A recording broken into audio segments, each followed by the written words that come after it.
Fonzworth, bring me a sandwich.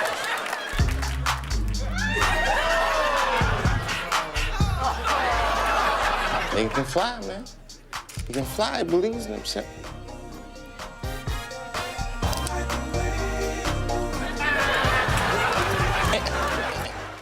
Hey, so this is Fonzworth Bentley. I'm sure you all remember him. He used to work for Diddy. He used to always be by Diddy's side, especially during making the band. I don't know if you all remember that, but it was the old show where Diddy had the group and he made them go to get him cheesecake and everything. But this guy, I'm sure he's going to be pivotal to this investigation because there's a lot of weird and unusual things happening. And I'm sure this guy's seen a lot. And I'm pretty sure this guy was probably getting his cheeks clapped by Diddy. If Diddy is as much of a freak as they saying he is, I'm sure this dude was getting his cheeks clapped. As much as he hung out with Diddy and he was by his side, y'all know it. But you be the judge of that. Let's see. And so I was living in Brooklyn, in Bed-Stuy. A big shout Ralph between McDonough and Howard. I live in Bed-Stuy now. Yeah, okay. Yeah, shout to the hood. Brooklyn all day. Yeah, they didn't, they were like, all right. And keep in mind, this came out a little over 15 years ago. So this video right here is pretty old. A Southern guy with a suit, you land in the hood. Yeah, not a lot of gents in Bed-Stuy. You're the feds. They thought I was the feds. Well, even better. Right. So I'm there and when I was working, you fold down the store, at 7 o'clock.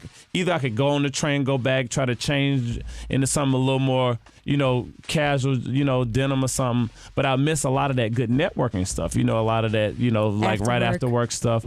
So I would always go out dressed. Mm-hmm. So I really started being, and the only person dressed in any of the little hip hop, any of the events were the Wall Street guys. This is gray suit, navy suit, white shirt, very boring. Right.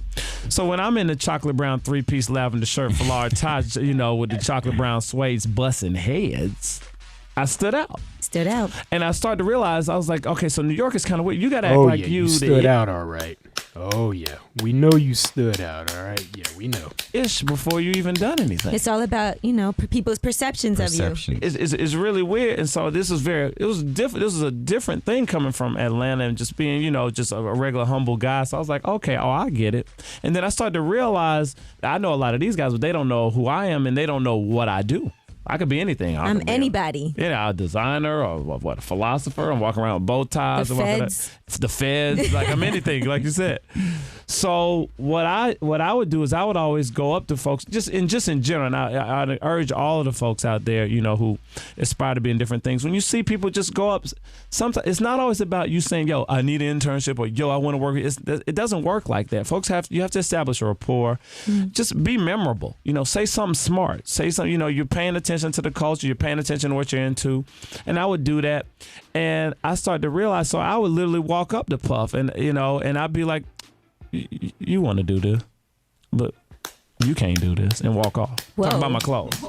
Because it's like, pause. Because it's kind of like, no, because it's like celebrities, they're people, they go to the bathroom just like any of us. Right. It's like, I ain't got nothing to lose. He ain't paying my bills. That seems like such a risky thing to do. Yeah, but with what somebody do I have to like lose? him. Yeah, so, and he would always be like, as I say it, I walk off. He'd be like, who was that? What was that? Who was that? Like, right. What? Security never tackled you to the ground? Nah, just like, it wasn't a big, it's like tongue in cheek, like whatever.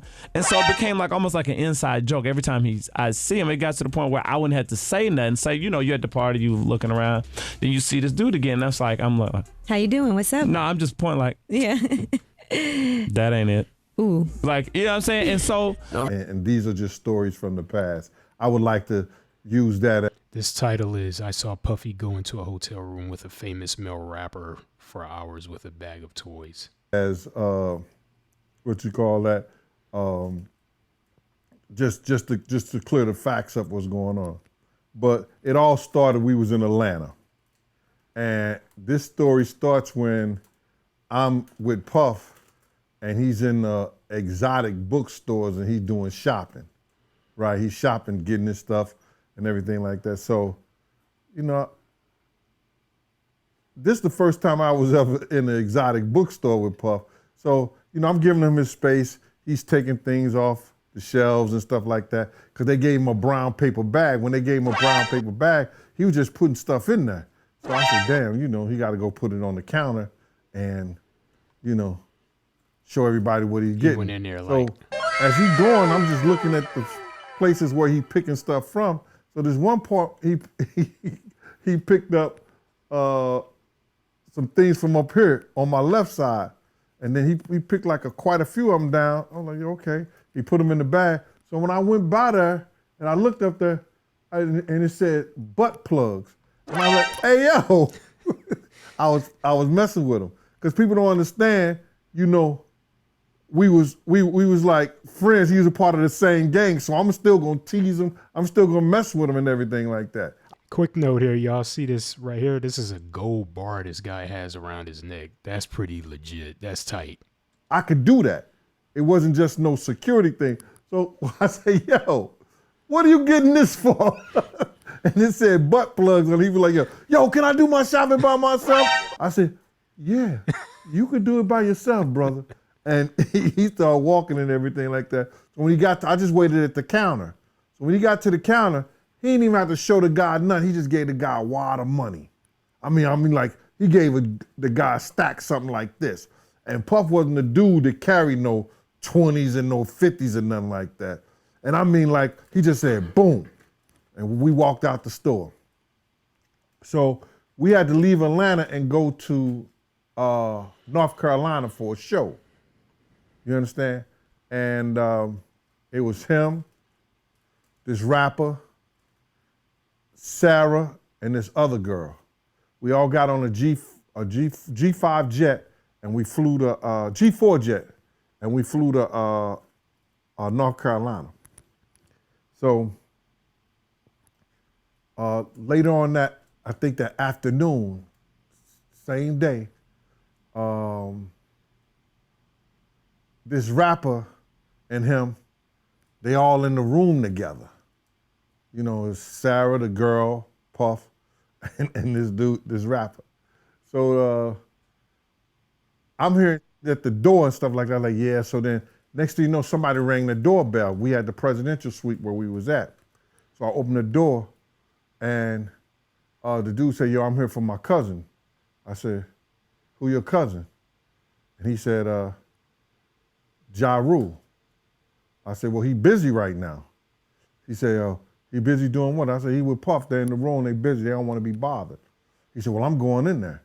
I said, bruh, you ain't going in there because he told me they don't want nobody to be bothering them. And he was like, yo, I don't care, man, I'm going in there. That bull like that. I said, yo, bruh, Jesus Christ had to come down here and take the air out of my body before you get in that room right there.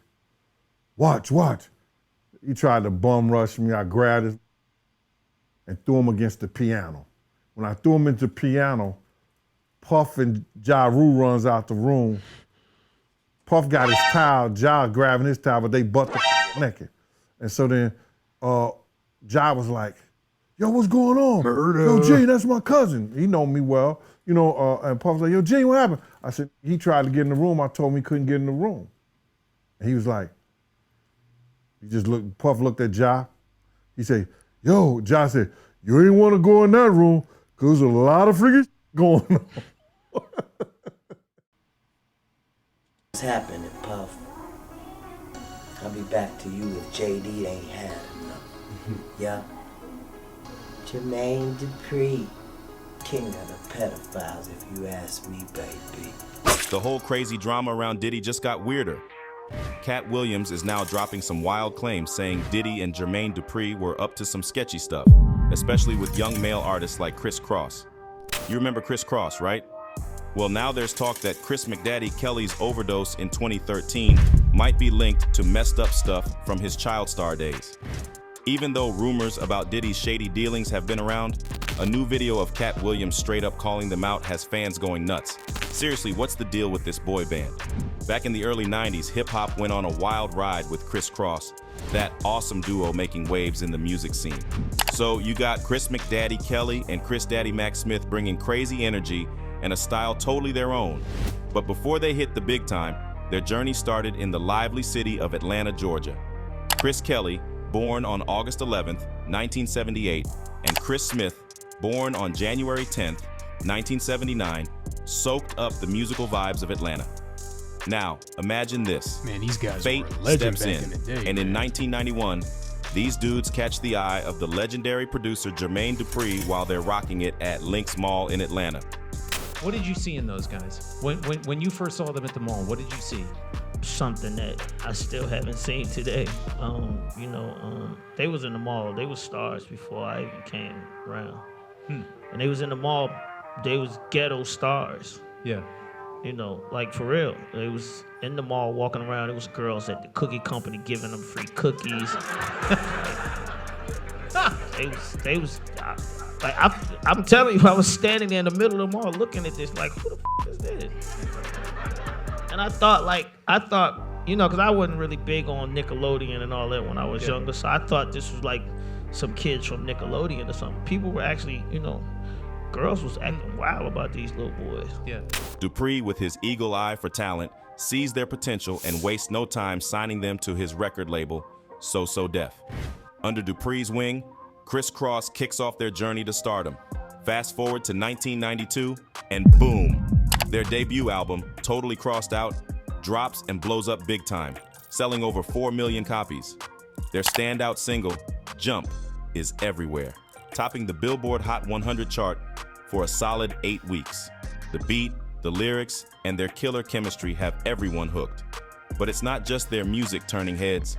These guys flip the script on fashion by rocking their clothes backward. Yeah, you heard it right. That bold move becomes their trademark, and suddenly, everyone's doing it. Criss Cross became a cultural phenomenon, and their music videos, especially the high-energy Jump vid, are on constant replay on MTV. And check this out. In 1992, at the peak of their fame, they hit the road with none other than the king of pop, Michael Jackson, on his European tour. Talk about a dream come true. Sharing the stage with MJ solidifies their place in music history. But wait, there's more. They even dipped their toes into the gaming world with a video game called Criss Cross Make My Video. Okay, it doesn't break sales records, but it shows how far their influence reaches. These guys aren't just music sensations. They become icons, inspiring a whole generation with their style and talent. Criss Cross opens doors for other young artists and leaves its mark on 90s hip-hop. After the crazy success of Jump, the world's hungry for more from Criss Cross. This hit single not only rules the airwaves, but also makes history, staying on top of the Billboard Hot 100 for a whopping 8 weeks.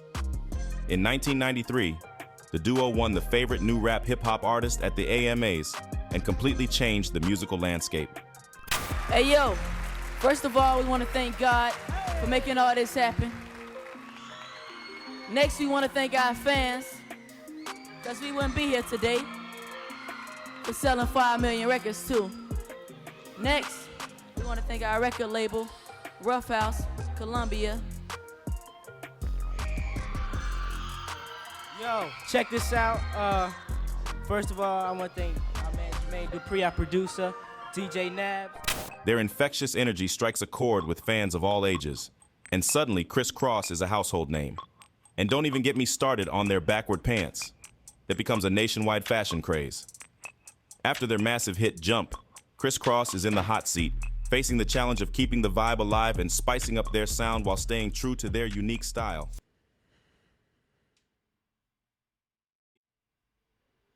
Allegations brought to light by Cat Williams. While Criss battled the demons of addiction behind the scenes, Cat Williams stirred the pot by suggesting that Diddy and Jermaine Dupri may have played a role in causing trauma to Chris Kelly and other young male artists. The whispers of inappropriate actions and violations resurfaced, putting a new lens on the tragic events surrounding Criss Cross. So as we navigate the ups and downs of Chris Kelly's life, the plot thickens with Cat Williams shining a spotlight on potential dark corners within the music industry. What's happening, Puff? I'll be back to you if JD ain't had enough. Yeah. Jermaine Dupri, king of the pedophiles, if you ask me, baby.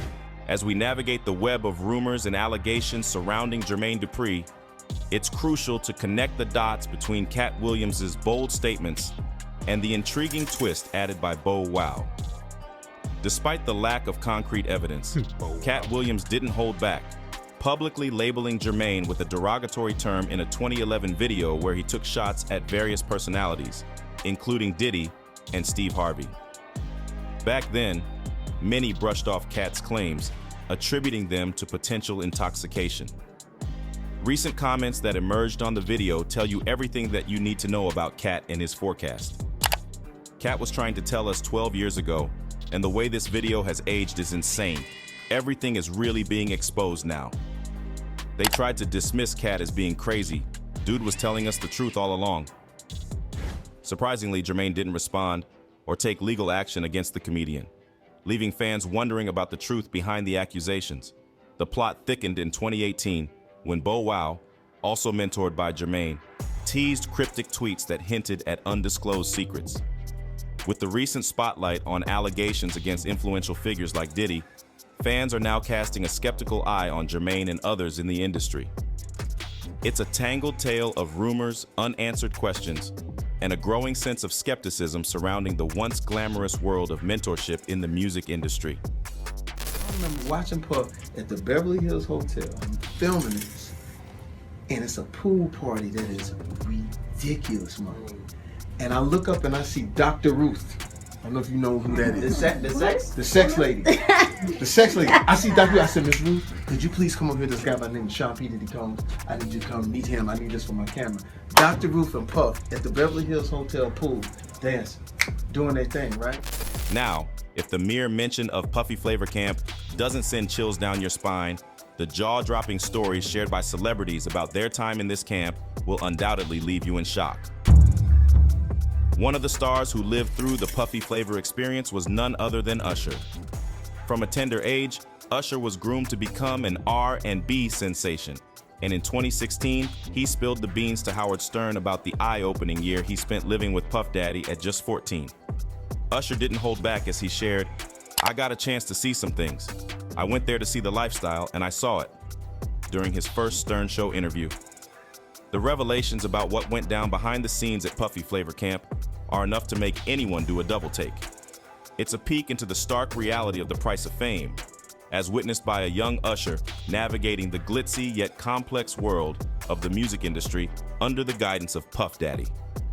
Now, let's unravel the fascinating saga of Usher's unique education in the infamous Puffy Flavor Camp.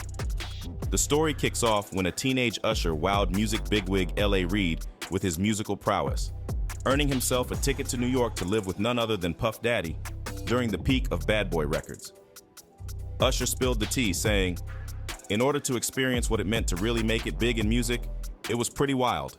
It was crazy," as he shared the stage with hip-hop heavyweights like Notorious Big, Lil' Kim, Faith Evans, Mary J. Blige, and Craig Mack, a constant presence at Puffy's house.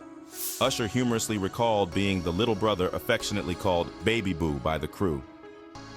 When Howard Stern probed about any rules for the young Usher living with Puff Daddy, the surprising revelation came.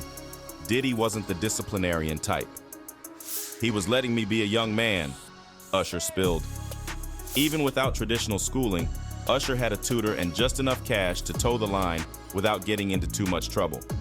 When it came time for Usher's debut album, Diddy took on the role of producer. However, after the album didn't meet commercial expectations, Puff Daddy distanced himself from Usher's second album, My Way, which went platinum 6 times in the late 90s. As if that isn't enough to digest, Gene Deal's recent bombshell about his ex-boss takes the shock factor up a notch. In a resurfaced clip, Deal alleges that Diddy's intentions with the popular all-female group Danity Kane weren't entirely pure. According to Deal, Diddy allegedly declared in a studio session that he planned to get them hooked on substances and then, in his own words, pee them out. The revelations add another layer of complexity to the already intricate world of Puffy Flavor Camp, showcasing the darker side behind the scenes of the music industry. It appears that Diddy is facing more heat for allegedly exploiting young stars, and another celeb shedding light on the matter is Cassie Ventura, who has taken legal... All right, I'm going to leave it right here. Let me know what y'all think about this situation. This stuff is insane. And I might add that if you got the feds coming after you, more than likely they got some compelling evidence against you. So keep that in mind. Till the next time, peace.